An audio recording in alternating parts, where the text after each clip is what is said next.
এই অঞ্চলে সন্ত্রাস দমন, সন্ত্রাস সৃষ্টি করছে কারা? একদিকে মানুষকে শোষণ করবেন আপনার লাভের জন্য, ইরাক যুদ্ধ কি প্রমাণ দেয়? সুতরাং আজকে আমাদের বাঁচতে হলে আমাদের ঐক্যবদ্ধ হয়ে বাঁচতে হবে। রাজধানীর কাঁঠাল বাগানে ভবন হেলে পড়ার কারণ খুঁজতে 5 সদস্যের কমিটি করেছে গণপূর্ত মন্ত্রণালয়। দমকল বাহিনীর কর্মকর্তারা জানিয়েছেন, কাল থেকে শুরু হবে ভবনটি ভাঙার কাজ। ফাহাদ মোহাম্মদকে সঙ্গে নিয়ে জেমসন মাহবুবের রিপোর্ট। কাঁঠালবাগানে 304/1 ফ্রি স্কুল স্ট্রিটের এশিয়ান হায়দার টাওয়ার নামে 6তলা ভবনটি নির্মাণ কাজ গত মাসে শেষ হয়। অ্যাপার্টমেন্টের বিভিন্ন ফ্ল্যাটে বিদ্যুৎ সংযোগ আর অন্যান্য যন্ত্রপাতি স্থাপনের কাজ চলছিল। তবে রাজুক বলছে, ভবনটি নির্মাণে মানা হয়নি নীতিমালা। রাজুক থেকে আগে তাদেরকে নোটিশ করা হয়েছে যে তোমার এটা প্রপারলি হচ্ছে না, তুমি এটাকে অপসারণ করো, কিন্তু তার সত্ত্বেও তারা সেই কার্যক্রমগুলা অব্যাহত রাখছে। ভবনটি দেবে যাবার পর উদ্ধার কাজে নিয়োজিত দমকল বাহিনীর কর্মকর্তারা জানান, এটি ভেঙে ফেলা ছাড়া আর কোনো উপায় নেই। এটা খোলা জায়গা থাকতো তাহলে এটা ক্যারেন দিয়ে টান দিয়া 2টা টান দিলে মোটামুটি একটা ফ্রেশ হয়ে যেত সমান। জায়গাটা তো সমান, এটা বিল্ডিংটা মাস্ট ভাঙতেই হবে, না ভাঙে কোনো উপায় নেই, এটা ভাঙতেই হবে। আর এটা ঝুঁকিপূর্ণ, এটা যে কোনো এক সময় এটা প্রায় জায়গায় ফাটল বেরিয়ে গেছে, আর কি হালকা এখন শূন্যের উপরে আছে বিল্ডিংটা। রোববার রাতে হঠাৎ করে ভেঙে যায় ভবনটির নিচতলা 2টি পিলার, মাটিতে ডেবে যায় 2তলা পর্যন্ত। এ খবরে রাতেই ঘটনাস্থলে উপস্থিত হন সেনাবাহিনীর ইঞ্জিনিয়ারিং কোর প্রধানের নেতৃত্বে 1 প্লাটুন সেনা। রাজুক যেহেতু এটা অ্যাপ্রুভাল দিয়েছে, 2টা বিল্ডিং রাজুকের অনুমোদনে হয়েছে নিশ্চয়, তো রাজুকের চেয়ারম্যানের সাথে কথা বলে কিভাবে বাহির আশেপাশে সবাইকে ডিস্টার্ব না করে কত ভালোভাবে কাজটা করা যায়, এবং সেই পরামর্শটা দেব। সাম্প্রতিক সময়ে রাজধানীতে ভবন হেলে পড়া কিংবা ডেবে যাওয়ার ঘটনা ঘটেছে বেশ কয়েকটি, আর এসবের জন্য দায়ী করা হচ্ছে বিল্ডিং কোড না মেনে ভবন নির্মাণকেই। তারপরও থামছে না এসব অনিয়ম। জেমসন মাহবুব, 21 টেলিভিশন, ঢাকা। একটা বিরতি নিচ্ছি। বগুড়ায় সড়ক দুর্ঘটনায় 5 জুনিয়র স্কুল সার্টিফিকেট পরীক্ষার্থী সহ 7 জন নিহত হয়েছে। দুপুরে বগুড়া রংপুর মহাসড়কের শিবগঞ্জের মোকামতলায় ওই দুর্ঘটনা ঘটে। জেএসসি পরীক্ষা শেষে কয়েক ছাত্র শ্যালো ইঞ্জিন চালিত ভটভটিতে চড়ে বাড়ি ফিরছিল। এ সময় গাইবান্ধাগামী একটি যাত্রীবাহী বাসের ধাক্কায় ঘটনাস্থলে 3 জন মারা যায়। পরে হাসপাতালে নেয়ার পথে চালক সহ আরো 4 জন মারা যায়। বিক্ষুব্ধ এলাকাবাসী এ সময় বাসটি ভাঙচুর করে।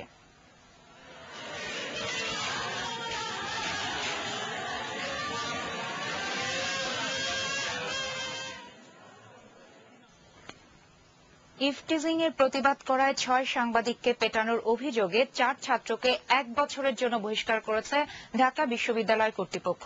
প্রক্টর KM সাইফুল ইসলাম জানান, আহত সাংবাদিকদের লিখিত অভিযোগ প্রমাণিত হওয়ায় এ ব্যবস্থা নেওয়া হয়েছে। বহিষ্কারকৃতরা হলেন লোকপ্রশাসন বিভাগের মহিদুল ইসলাম, দর্শন বিভাগের রুবাইয়াত হোসেন, শান্তি ও সংঘর্ষ বিভাগের সোহেল রানা এবং অর্থনীতি বিভাগের রনি।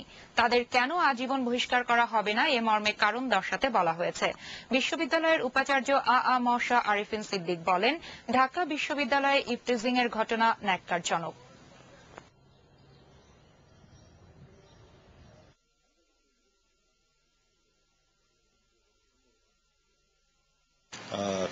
এই ধরনের ঘটনা একটি বিশ্ববিদ্যালয়ের শিক্ষকদের জন্য, শিক্ষার্থীদের জন্য, সকলের জন্য অপমানজনক। যাদের বিরুদ্ধে অভিযোগ এসেছে আমরা বিষয়গুলো দেখছি এবং ড্রাস্টিক অ্যাকশন নেওয়া হবে তাদের বিরুদ্ধে। প্রশাসনে পদোন্নতির ক্ষেত্রে অনিয়মের অভিযোগ করেছে সংস্থাপন মন্ত্রণালয় সংক্রান্ত সংসদীয় স্থায়ী কমিটি। সোমবার কমিটির বৈঠক শেষে সাংবাদিকদের একথা জানান কমিটির সভাপতি খন্দকার আসাদুজ্জামান। কমিটির বৈঠকে তিনি দুর্নীতির এই বিষয়টি তোলেন। পদোন্নতির ক্ষেত্রে যে নীতিমালা মানা হচ্ছে না, বৈঠকে এমন অভিযোগের ব্যাখ্যা চাওয়া হয় সংস্থাপন মন্ত্রণালয়ের কাছে। প্রশাসনে পদোন্নতি বঞ্চিতদের কি কারণে পদোন্নতি দেয়া হয়নি তাও জানতে চাওয়া হয়। সেই সঙ্গে বঞ্চিত কর্মকর্তাদের তালিকা করতে মন্ত্রণালয়কে নির্দেশ দেওয়া হয়েছে। এবার পিপলস লিজিং বাণিজ্য সংবাদ।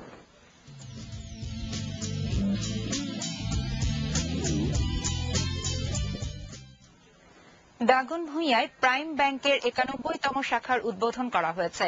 উদ্বোধনী অনুষ্ঠানে ব্যাংকের উপব্যবস্থাপনা পরিচালক মোহাম্মদ মেহমুদ হোসেন বলেন, প্রাইম ব্যাংক দেশের কৃষি, পোল্ট্রি এবং শিক্ষা উন্নয়নে গুরুত্বপূর্ণ ভূমিকা রাখছে।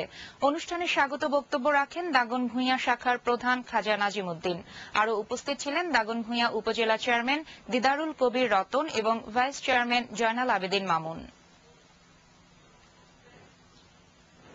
এবার পূবালী ব্যাংক কৃষি সংবাদ।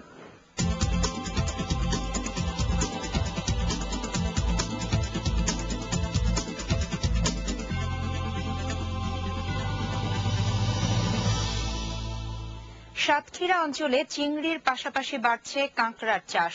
আগে নদ নদীতে বিস্তর কাঁকড়া পাওয়া গেলেও এখন তা নেই বললেই চলে। তবে রপ্তানি বাজার তৈরি হওয়ায় অনেক বছর ধরে এটির চাষ হচ্ছে বদ্ধ পানিতে, যা থেকে বছরে আয় হচ্ছে প্রায় ৭০ কোটি টাকার বৈদেশিক মুদ্রা। বাড়ছে এলাকার মানুষের জীবনমান। তবে সুন্দরবন সহ উপকূলীয় এলাকা থেকে বাচ্চা আনতে হয়, তাই লাভের পরিমাণ আশানুরূপ নয়।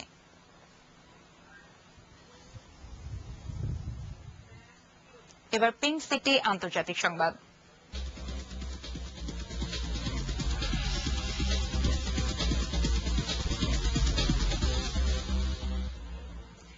জাতিসংঘ নিরাপত্তা পরিষদে স্থায়ী সদস্য পদ পেতে ভারতের প্রতি সমর্থন জানিয়েছেন মার্কিন প্রেসিডেন্ট বারাক ওবামা। সোমবার ভারতের লোকসভায় দেয়া ভাষণে তিনি এ সমর্থন দেন।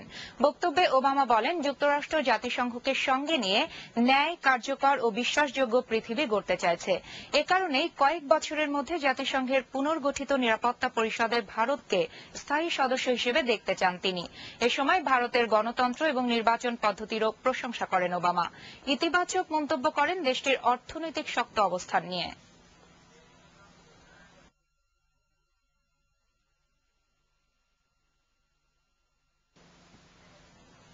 খেলার খবর, ক্রিকেট। সিরিজ নির্ধারণী শেষ ওয়ানডেতে পাকিস্তানের বিরুদ্ধে ৩১৮ রানের বিশাল টার্গেট দিয়েছে দক্ষিণ আফ্রিকা।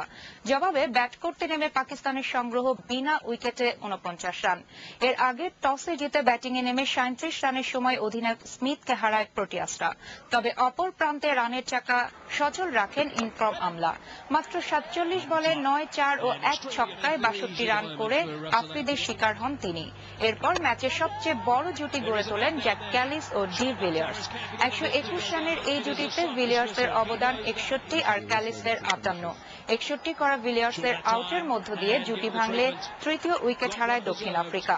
এই ম্যাচ দিয়ে ১১,০০০ রানের মাইলফলক স্পর্শ করেছেন প্রোটিয়াস অলরাউন্ডার জ্যাক ক্যালিস। ২১৯-এ ক্যালিসের আউটের পর ২ মিনিট ঝোড়ো গতির ৫৯ রানে ৩১৭তে পৌঁছায় আফ্রিকান ইনিংস। এদিকে পাকিস্তান দলের হারিয়ে যাওয়া উইকেট রক্ষক জুলকারনাইন হায়দারকে অবশেষে খুঁজে পাওয়া গেছে। পাকিস্তান ক্রিকেট বোর্ড জানিয়েছে, ইংল্যান্ডের উদ্দেশ্যে সকালে দুবাই ছেড়েছেন জুলকারনাইন।